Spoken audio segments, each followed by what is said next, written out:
Hey guys, it's R2-Dick2 here, and today we're going to be talking about time travel in the Star Wars universe. So yeah, time travel was actually possible in Star Wars, although it only ever happened a few times. It was an extremely rare event to occur. And in each of the times that time travel actually did occur, none of them were deliberate acts to try and travel in time. All of these cases of time travel came down to a few ways. So firstly, let's start with hyperdrive malfunctions and how they allowed people to travel in time. So a common side effect to ships traveling in hyperspace was time dilation. To put it very simply, this basically caused the ship traveling in hyperspace to move forward faster in time than that of the rest of the galaxy. Although to counteract this effect, a technology called relativistic shielding was installed aboard hyperspace starships, which basically counteracted the fact of time dilation.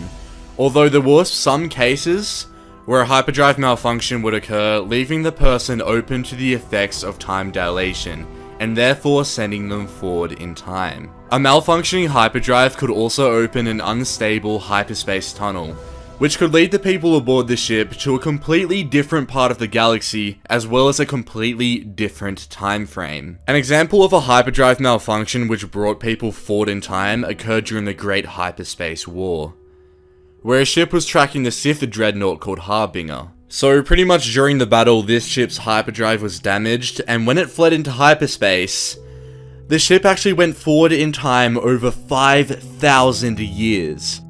Another method of time travel was through a Sith artifact called the Dark Staff.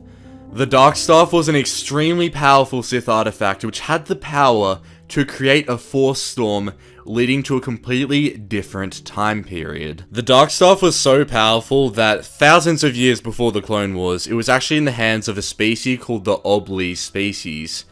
And this species planned to use the Dark Staff to power a weapon.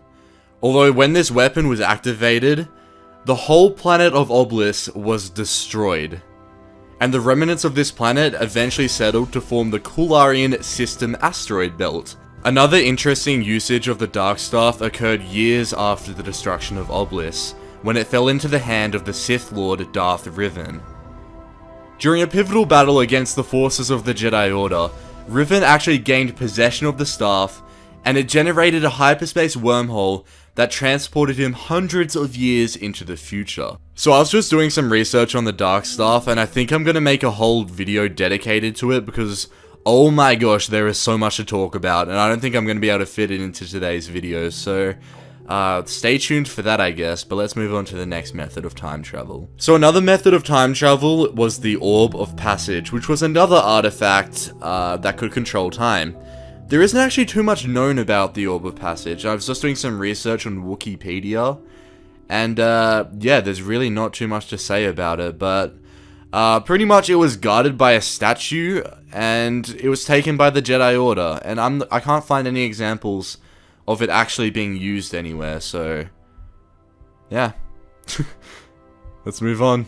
Actually, never mind, I just found an example. I did a bit more reading, but obviously this is all in Legends, I should say, this whole video. None of it's actually canon, but Mace Windu was actually sent to take the stone and put it back on the outstretched hand of the statue.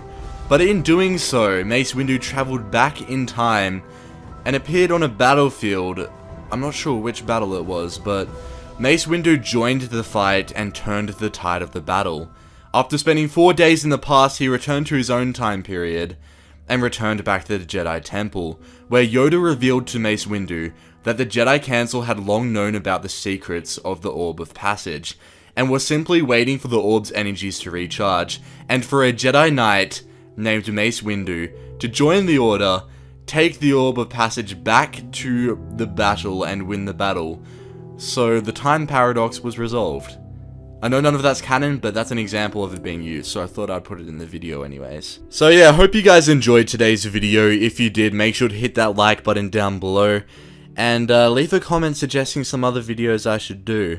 And also don't forget to sub if you're new to the channel, that would be very much appreciated. But yeah, I'll see you guys next time.